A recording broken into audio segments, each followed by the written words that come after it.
I actually, interestingly enough, lost my first client to suicide this last year. And this was a woman who was absolutely miserable. I am talking every moment of her life was a nightmare. And so we had that very serious sit-down talk where we had to say, all right, we're either committing or not committing to life, because every time I gave her a suggestion, she'd stop in 2 days doing the suggestion. So then we have to ask the question, do we really want this to work? And what's interesting is when she asked herself that question, the answer was no, I'm done. So there's nothing that any healer could ever do for that type of vibration, which is totally fine. From source energy, there's nothing wrong with death from that perspective. So she chose to commit suicide. Interestingly enough, it took her about 2 days before she was reincarnated again. Yeah.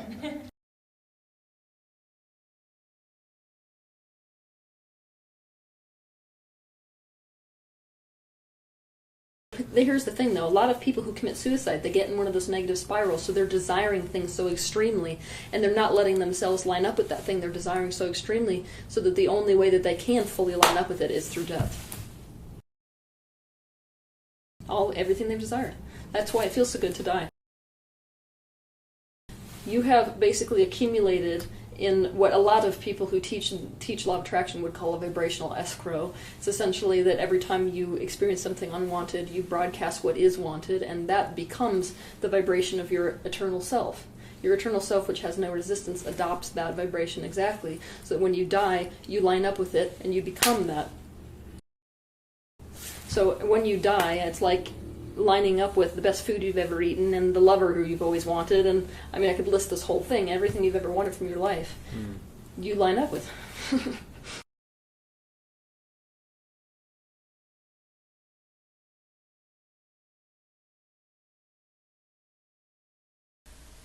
What suicide is pushing the reset button. It's not a good or bad decision in and of itself. It's not something that Source either condones or condemns.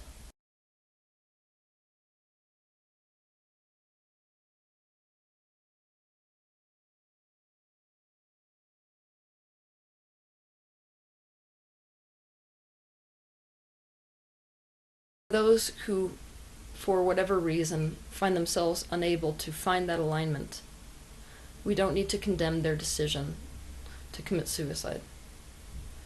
Really, once they do, we must understand that that is relief and it is release, and they have set themselves free, and they have pushed the reset button, and they have re-emerged with Source perspective.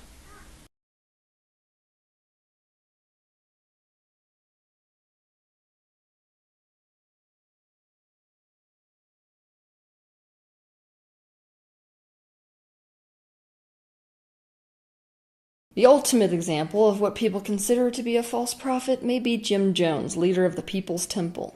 Long story short, plastic cups, Flavor Aid packets, and syringes littered the area where 909 bodies were found at the largest revolutionary suicide in modern history, after Jones urged his followers to die in support of apostolic communism.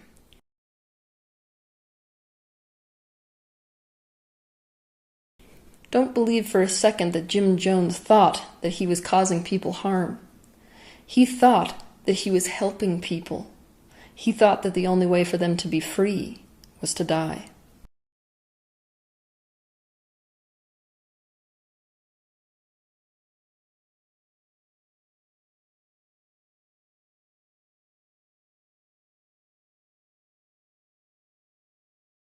Oh, can I explain why I said this was a dangerous process to begin with? Yeah.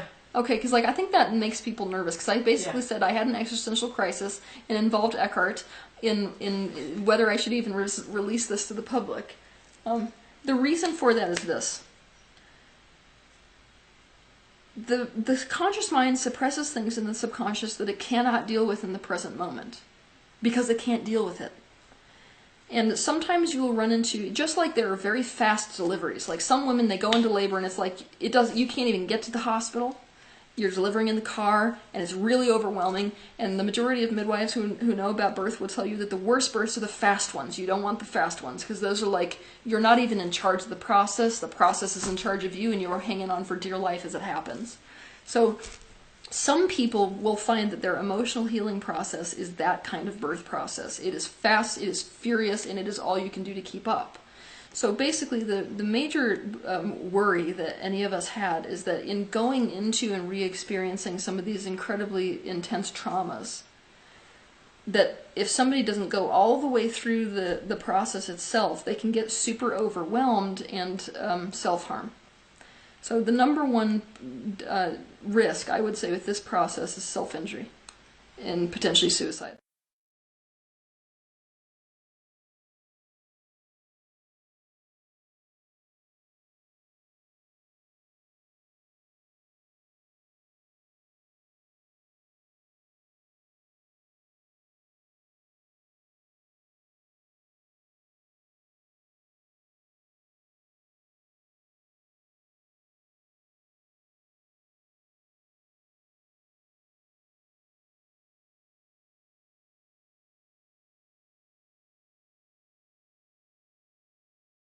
I want you to lay down on the floor, and I mean completely let yourself collapse. What is suicide? It's giving up completely on life. So let yourself physically give up on life by falling on the floor. When you're on the floor, I want you to imagine dying. Now here's the thing. You've been loosely and mostly subconsciously toying with the idea of suicide. You've been thinking about it, but not really consciously. This time what I'm going to encourage you to do is to consciously imagine committing suicide.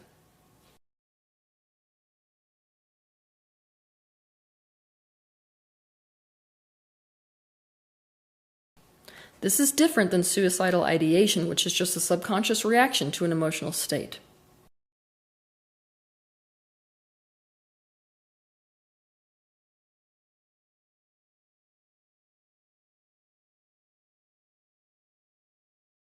Imagine how you want to kill yourself and where you want to kill yourself. Imagine every grisly detail. Imagine who is there, how they will react. Become aware of the impact you want it to have on other people and why you want your suicide to have that impact.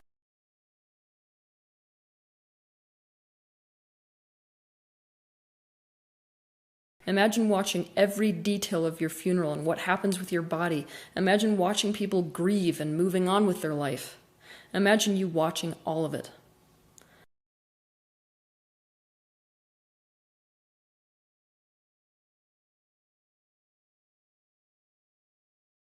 Then imagine yourself going back to source, becoming part of universal mind, or what you call God again.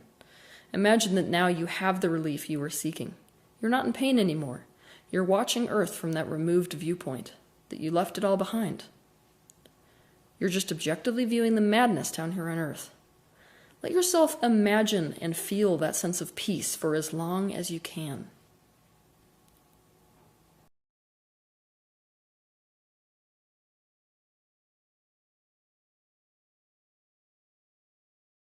I want you to pause this video right here.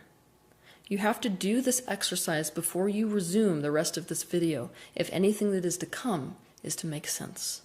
So pause this video now, do this process, and when you're done, turn the video back on.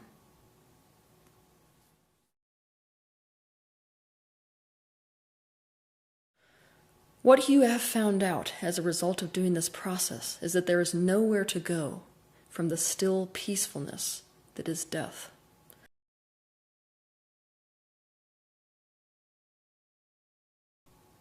And what do we find? When we're in that still, peaceful endedness, there is nowhere to go but back to life.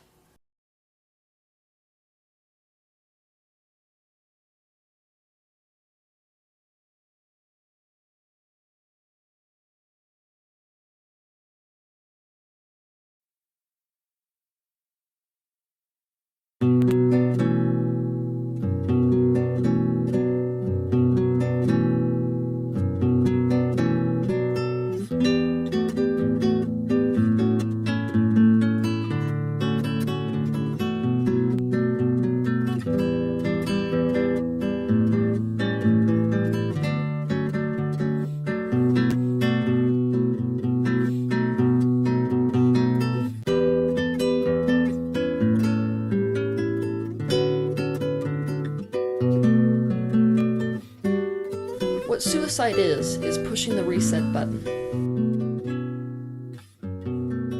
That's why it feels so good to die.